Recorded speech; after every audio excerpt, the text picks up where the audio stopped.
Imagine a world very different from our own. This was Earth during the Triassic period, over 230 million years ago.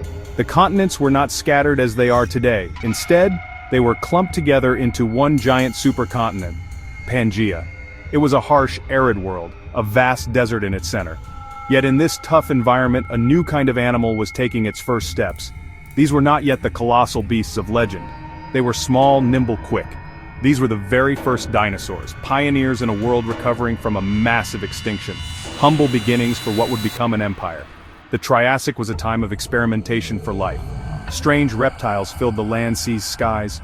Crocodile-like predators lurked in rivers. Pig-sized plant-eating reptiles grazed nearby. Some had beaks, others bore tusks. Dinosaurs were just one group among many, fighting for their place.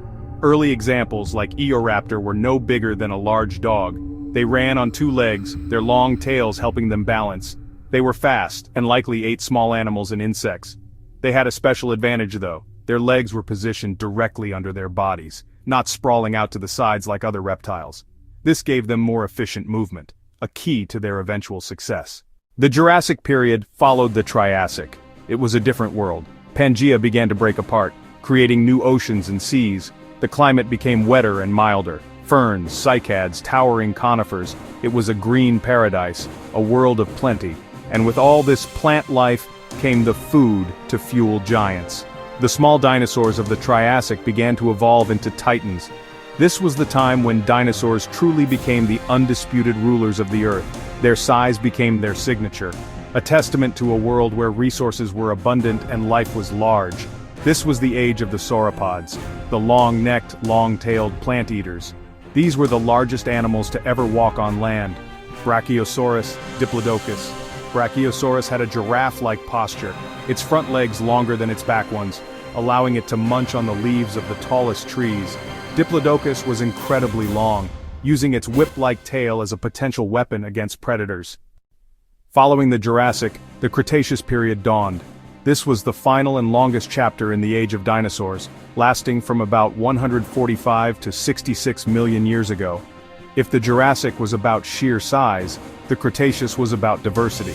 The continents continued to drift apart, creating more isolated land masses and coastlines. This separation led to dinosaurs evolving in unique and wonderful ways on different parts of the globe. A major new development also occurred. Flowering plants appeared. This changed the landscape forever, providing a new, energy-rich food source. The world became a vibrant, colorful place, and dinosaur evolution went into overdrive. This period gave us some of the most iconic dinosaurs we know.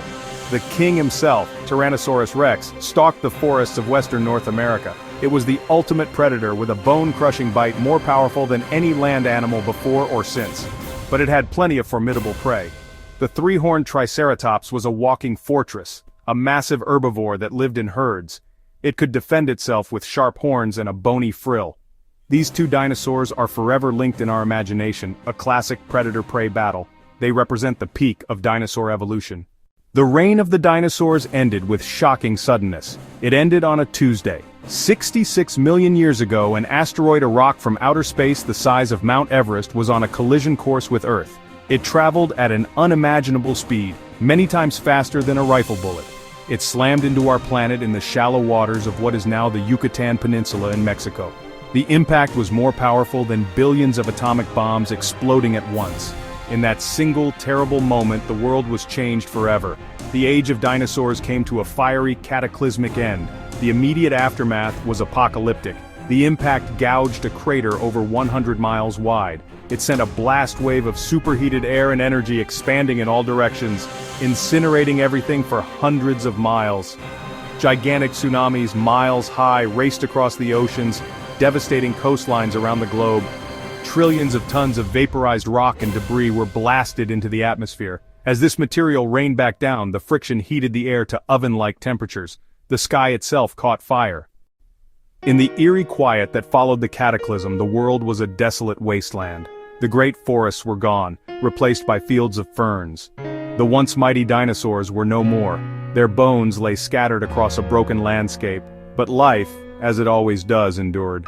The survivors of the extinction were not the biggest or the strongest. They were the small, the adaptable, the lucky. Any creature that could find shelter underground in fresh water or survive on scraps had a chance. The world was wiped clean, offering a blank slate for these humble survivors. Small mammals, no bigger than rats, which had spent millions of years scurrying at the feet of dinosaurs, emerged from their burrows.